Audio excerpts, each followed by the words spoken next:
Hey friends, welcome to another episode of the Michigan's Best Podcast. My name is Eric Hulkern, and today's episode brought to you by the Michigan Retailers Association. And today we head to Traverse City to talk about golden shoes.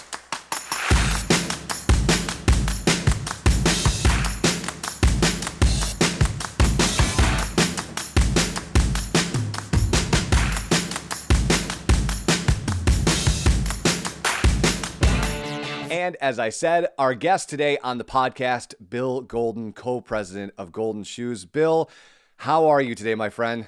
I am good. It's a sunny day in Traverse City. It is a sunny day in Traverse City, and you know as well as anyone that I love the story of Golden Shoes. But for those who might not be familiar with the incredible story, can you talk a little bit about, number one, the history of the building and how your family came into this business? You are third generation at Golden Shoes. Talk us through that kind of origin story. Sure. So it's been a shoe store since 1883. It's one of the oldest buildings in downtown Traverse City. And in 1954, my grandfather called my father, who was living just outside of St. Louis, and said, "Hey, there's a shoe store for sale. Are you interested in coming back to Traverse City?" And at that time, there was 3 kids. He said, "I got the kids in the car. We're coming home." And so they bought the business in 1954 and stayed in. My grandfather was he worked for Montgomery Ward's at that time in the furniture business. And then he actually started a furniture business in 1960 and got out of the shoe business. My father continued on. And then, so now it's my brother and I who own the business. And so we've owned it it's been in the family since 1954. Now, your grandfather obviously was at Montgomery Ward. What was your father doing at the time when he gets the phone call in St. Louis? What's he doing at that moment? He was, I'm not sure what he was doing in St. Louis. I think he was in the retail business. I'll have to ask my brother to see if he remembers it. Because he would have been only 4 years old. There have been kids were 4, 3, and probably 1 at that time. Yeah. And so for you, Bill, was this always the plan? Like growing up, did you know that this was kind of where you're going to end up? Or like, what was your journey like? No, I just I wasn't sure, but but as I got into it, I've been doing it since really full time since 1981. I've been full time here. Wow. In high school, I worked here a little bit. Then I decided I went and bagged groceries at Kroger's for a couple of years, through high school and did that. And then came back into the shoe business, said, you know what, this is what I want to do, and joined the business then. So I am very excited to spend some time with you because I've got all sorts of questions to ask you. And the first one I want to ask you sort of alludes to when you started full time to present day. So from 81 to 2022, how much, could you even put a word around how much Traverse City has changed in that 40-year span? I used to be able to count how many traffic lights there were in 1981. I can't tell you how many there are today, Yeah. I've seen even before that, we didn't have malls or anything else. Saw the first mall in the 70s come in, which was the Cherryland Mall, which is pretty much nothing anymore. And then you had the Grand Traverse Mall come in the 90s. And it's changed. Traverse City has changed a lot. Big box stores have come in, and now you have internet and direct to consumer. So it's changed the retail. All of retail has changed. So let's talk about that, because one of the things that I enjoy greatly, or the humans I enjoy greatly speaking to, are tailors and people who own shoe stores, right? Because they're art forms that I feel we aren't paying enough attention to how important that is, right? Mm-hmm. And so I know one of your passions, Bill, is customer service. Can you talk to me about what happens when I walk through the doors of a Golden Shoes, on a random Saturday when I'm up in Traverse City? Yeah, absolutely. The first thing you got to do is you get a hello. That's the most important thing, is you need to feel welcome when you walk into anyone, because customers are so important. If you don't have customers, you're not going to stay in business. And so you need that welcoming. And not everybody who walks through the door is going to buy something, but they can. The one thing they're going to remember is how they were treated. And the employees we have here are number one. I mean, they get that. They know it. They buy into it, everything. And, that the first thing when you walk through the door is you want to be greeted. And, I remember going to a seminar years ago that said, it used to be like you had a minute before you were greeted. It's down to like 8 seconds before people have an impression. Yep. Of how they were treated. And it could be a store, it could be a restaurant. 8 seconds. So that's a very short time. So you got to be on it, Bill, for sure. You have to be on it. And that's you really, I'm that way now, because I've been in the business, and when I walk into someplace, it's pretty easy to say hello to somebody. Yeah. Even just walking down the street, it's amazing. I'll walk down the street and say good morning or something like that, and people look at you and go.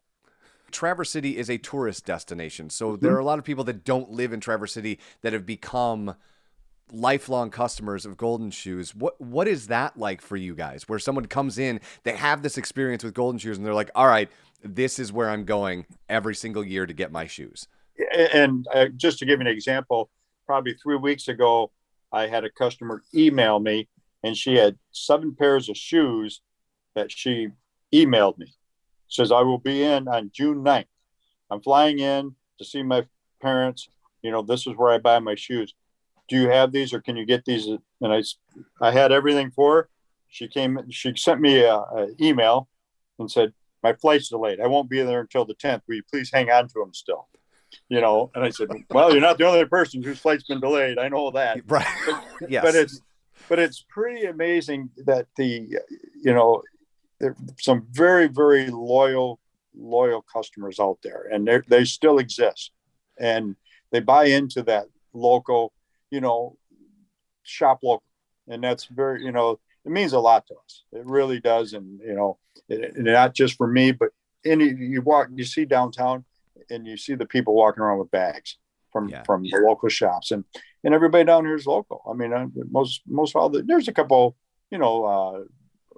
bigger box stores, but most of them are all local businesses, and you feel proud.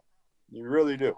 You should feel proud to be able to open that door every day. Last question then about this, and then we're going to talk about the MRA and your involvement in that. But I wonder, do you get the sense, or do you and your brother get the sense, did your dad know how special this spot was while he was running it?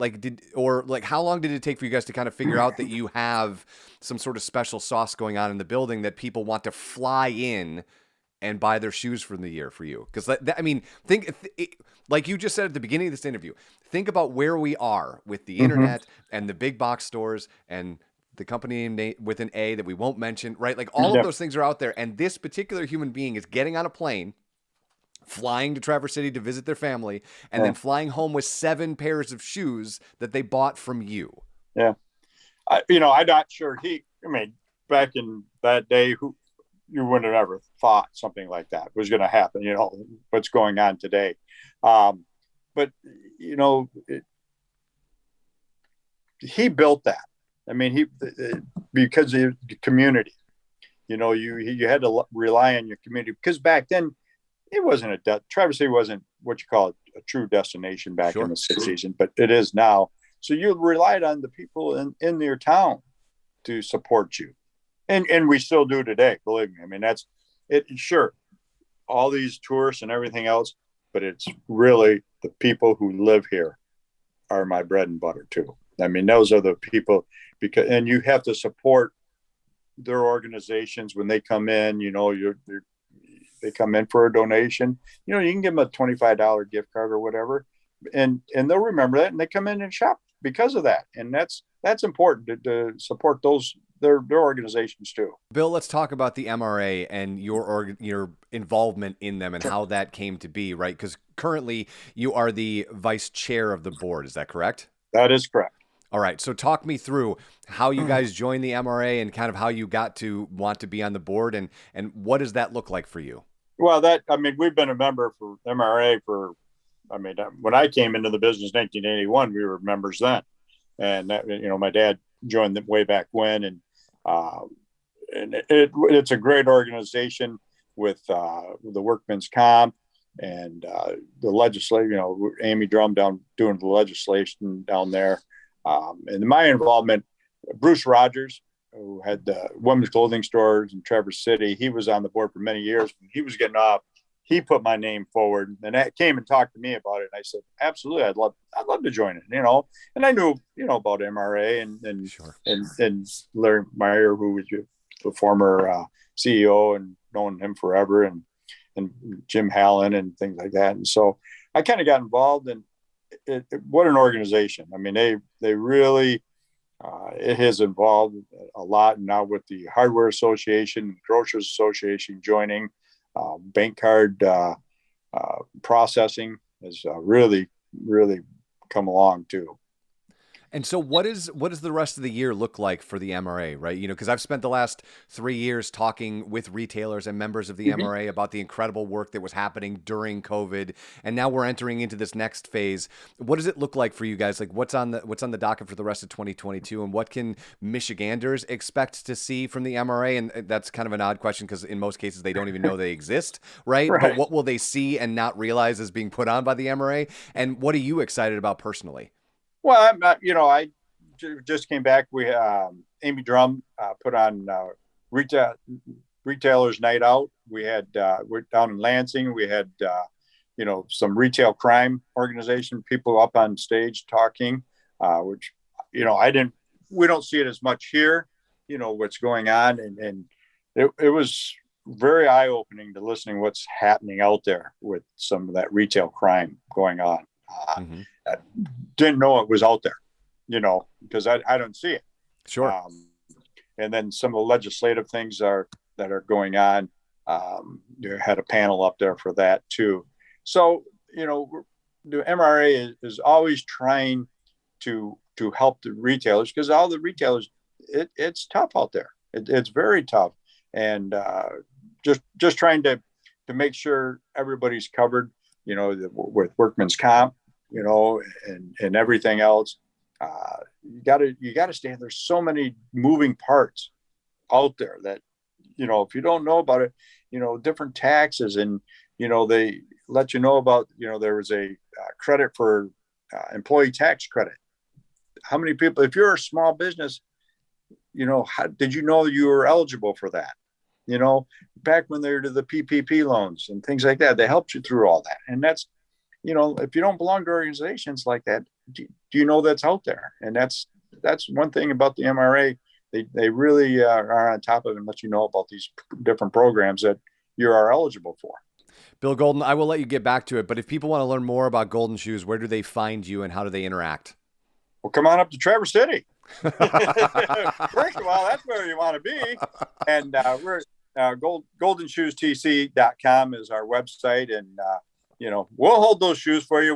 We don't care if your flight is delayed, because a lot of them are these days. And but we'd love to have you come to Traverse City and come visit us. And it's great. We're looking forward to July and the Cherry Festival coming up, and Film Festival and everything else. So more the merrier.